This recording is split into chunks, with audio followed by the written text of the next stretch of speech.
Good morning बच्चों, आज हम पढ़ने वाले हैं कक्षा 9वीं से गणित में अध्याय 2 में अपरिमेय संख्या के बारे में। इससे पहले हम इस चैप्टर में परिमेय संख्या के बारे में जानकारी दे दिया था कि किस तरीके से परिमेय संख्या ज्ञात किया जाता है और किस तरीके से परिमेय संख्या को संख्या रेखा पर प्रदर्शित किया जाता है, और छोटी छोटी जानकारी आप लोग को दे दी गई थी। आज हम अपरिमेय संख्या के बारे में बात करने वाले हैं।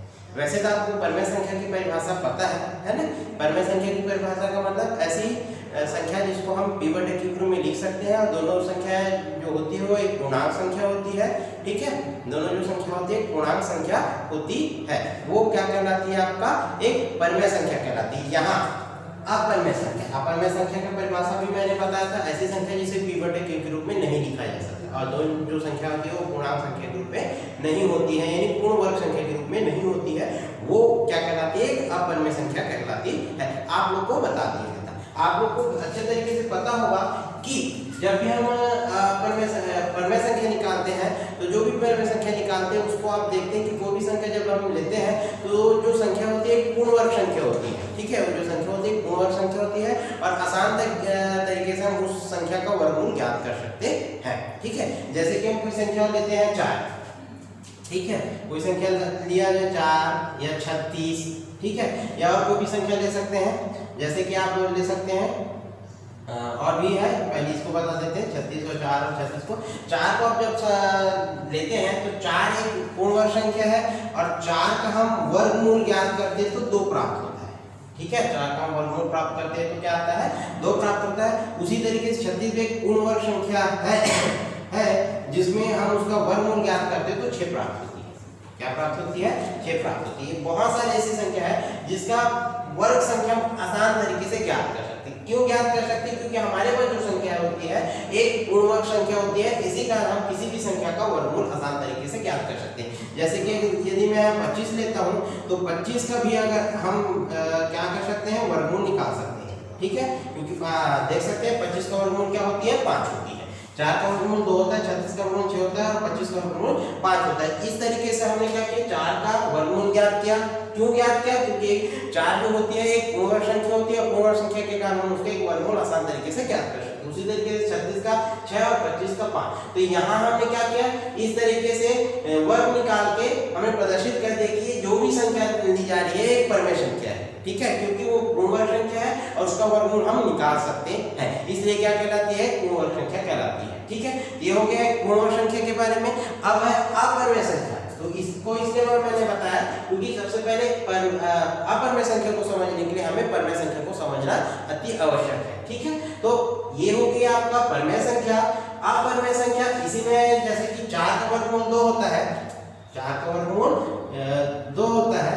यदि हम 2 का वर्गमूल निकालते हैं तो क्या आएगी? दशमलव संख्या में आएगी। 2 का वर्गमूल यदि हम निकालते हैं तो क्या आती है? उसका संख्या दशमलव संख्या में प्राप्त होती है। ठीक है, 2 का जब भी हम वर्गमूल निकालते हैं तो संख्या जो होती है हमें दशमलव संख्या में प्राप्त होती है। उसी तरीके से अगर आप देख सकते हैं 6 का भी वर्गमूल निकालते हैं तो एक दशमलव संख्या में प्राप्त हो सकती है। ठीक है ना? या तो आप विषम संख्या 3 का वर्गमूल निकालते हैं, 7 का वर्गमूल निकालते हैं, 11 का वर्गमूल निकालते हैं, 17 का वर्गमूल निकालते हैं। जो संख्या दी हुई है इस सब का हम अगर वर्गमूल निकालते हैं तो ये विषम संख्या में प्राप्त होती है। क्यों विषम संख्या में प्राप्त होती है? क्योंकि ये एक तरीके से पूर्ण वर्ग संख्या नहीं है, क्योंकि जो वर्ग है इसकी जो संख्या होती है वो पूर्ण वर्ग संख्या के रूप में नहीं होती है, इसलिए क्या कहलाती है? अपरिमेय संख्या कहलाती है। क्या कहलाती है? अपरिमेय संख्या कहलाती है। अभी मैंने उदाहरण के लिए बताया 4 और 36 का सहारा लेके, 25 का सहारा लेके, 4, 25 और 36 जो है एक पूर्ण वर्ग संख्या है, क्योंकि उसका हम वर्गमूल आसान तरीके से ज्ञात कर सकते हैं। तो अपरिमेय संख्या जो होती है उसमें जो भी संख्या है दशमलव रूप में आती है। ठीक है, किसी भी संख्या का वर्गमूल जो होता है दशमलव रूप में आती है तो वो आप मान सकते हो एक अपरिमेय संख्या है। जैसे कि आपने देखा होगा अभी पिछले प्रश्नों को हमने हल किया जिसमें हमने क्या किया था?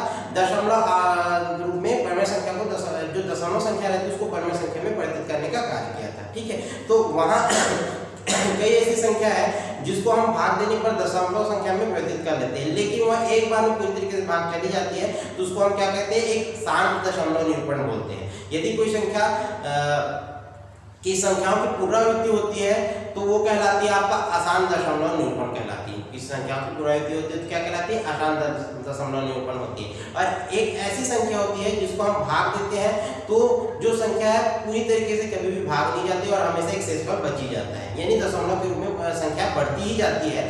वो जो संख्या होती है अशांत क्या कहलाती है, आवृत्ति दशमलव निरूपण कहलाती है। ठीक है, क्या कहलाती है, अशांत आवृत्ति दशमलव निरूपण कहलाती है। मतलब दशमलव संख्या का प्रसार जितना होता है, ठीक है, वह पूरी तरीके से हो जाता है तो शांत नहीं होता है, आसान।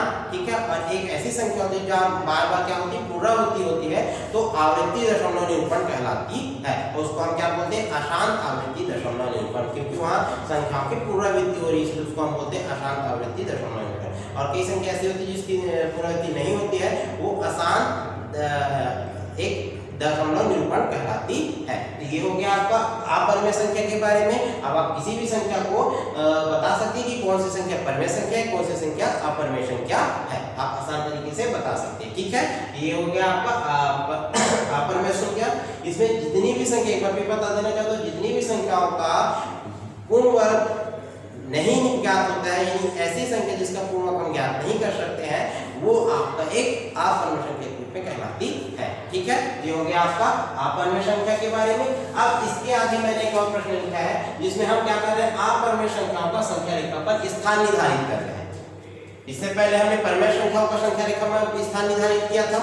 ठीक है, परिमेय संख्या को हम क्या कहते थे, संख्या रेखा पर आसान तरीके से प्रदर्शित कर सकते थे, उसके स्थान निर्धारित कर सकते थे। यहाँ हमें क्या करना है, अपरिमेय संख्या जो दी हुई है उसका हमें स्थान निर्धारण करना है। जो अपरिमेय संख्या है उसका क्या करना है, स्थान निर्धारण करना है। तो यहाँ हमने एक प्रश्न लिया हुआ है, संख्या रेखा पर वर्गमूल 2 का स्थान निर्धारण कीजिए। पर जो वर्गमूल 2 संख्या है वे अपरिमेय संख्या है, क्योंकि आपको मैंने बताया था कि वे पूर्ण वर्ग संख्या के रूप में नहीं है।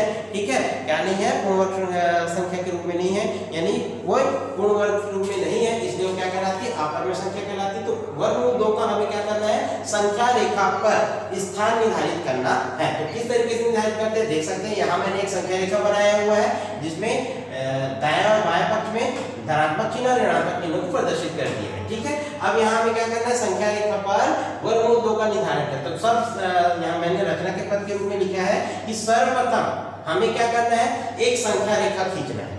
ठीक है, सर्वप्रथम एक संख्या रेखा खींचना है जिसमें हमें संख्याओं को क्या कर देना है, अंकित कर देना है। फिर उसी संख्या रेखा पर एक बिंदु ऐसी लेनी है, ए लेनी है। ठीक है, एक बिंदु ए लेकर उसमें लंब रेखा ए भी खींचा। ठीक है, उसी संख्या रेखा पर क्या लिया, एक बिंदु ए लिया। कहां पर लिया, ये संख्या 1 पर। ठीक है, यहाँ दिखाई दे रहा है 1 पर जो बिंदु है उसको हमने ए मान लिया है, और उसी बिंदु पर एक संख्या रेखा क्या लिया, एक लंब रेखा ए भी खींचा, और ए भी खींचा और ए भी बराबर 1 इकाई लिया।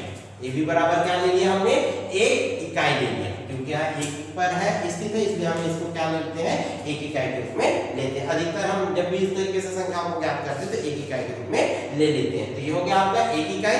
उसके बाद आपको क्या करना है, जो संख्या रेखा पर बिंदु O यानी 0 है, ठीक है, उसको हमने बिंदु O अंकित किया है। तो संख्या रेखा पर बिंदु O को केंद्र मानकर, O भी त्रिज्या मानकर, O को केंद्र मानकर, O भी त्रिज्या मानकर ऊपर की ओर एक हमें क्या करना है, एक चाप काटना है जो लंब रेखा OB पर तो प्राप्त होती ही होती है, क्योंकि OB त्रिज्या लेकर हम चाप काट रहे हैं। तो एक चाप काटना है और इस तरीके से चाप काटनी है कि वो संख्या रेखा पर बिंदु P पर जाके मिले, यानी संख्या रेखा पर जब वो प्रच्छेद करती है तो एक बिंदु P प्राप्त होता है। ठीक है, यहाँ क्या बोल रहा हूँ मैं, O को केंद्र मानकर OB बराबर 1 त्रिज्या हमें इस तरीके से लेना है और उसको ऊपर के चाप इस तरीके से काटना है कि संख्या रेखा को कोई बिंदु P प्राप्त होती है। ठीक है, यहाँ आप देख सकते हैं चित्र में बिंदु O को केंद्र मानकर मैंने एक चाप काटा है जो कहाँ पर प्राप्त है, संख्या रेखा पर बिंदु P पर प्राप्त हो रही है। संख्या रेखा पर कहाँ प्राप्त हो रही है, बिंदु P पर प्राप्त हो रही है। तो यहाँ जो हमने चाप काटा है, तो यहाँ हम मान सकते हैं कि OB बराबर हमारा क्या है, वर्गमूल 2 है। OB बराबर क्या है हमारा, वर्गमूल 2 है। ठीक है, यहाँ मैंने लिख दिया क्योंकि OB का मान वर्गमूल 2 है तथा OP भी है, क्योंकि OP भी है। यहाँ O से B तक मान है और इधर O से P तक का मान है, यानी O से P तक का जो मापन है वो भी वर्गमूल 2 कहलाएगी, और O से B तक का जो मापन है वो भी एक वर्गमूल 2 का निर्धारण करती है। यहाँ O और B का मापन हो गया वर्गमूल 2। अब यहाँ लिख सकते हैं और बता सकते हैं कि संख्या रेखा पर बिंदु P है और ऐसा एक बिंदु क्या है P है और ऐसी रेखा संख्या पर ऐसी बिंदु है जहां पर कोई भी परिमेय संख्या नहीं होती है। ठीक है, संख्या रेखा पर हमने क्या किया है, चाप काट कर एक बिंदु P यहाँ प्रदर्शित कर दिया है और वो जगह एक ऐसी जगह है जहां पर कोई भी परिमेय संख्या प्रदर्शित नहीं होती है या नहीं लिखा जा सकता। ठीक है, या नहीं लिखा जा सकता या नहीं आती है। इस प्रकार वर्गमूल 2 का जो स्थान निर्धारण है स्पष्ट रूप से हमें पता चलता है कि ओ भी बराबर जो मापन है वो भी वर्गमूल 2 का स्थान निर्धारण करती है। ठीक है, वर्गमूल 2 का क्या करती है, स्थान निर्धारण करती है। तो इस प्रकार आप बता सकते कोई भी अपरिमेय संख्या को संख्या रेखा पर प्रदर्शित कर सकते हैं। तो आज का हमारा टॉपिक यही समाप्त होता है। धन्यवाद।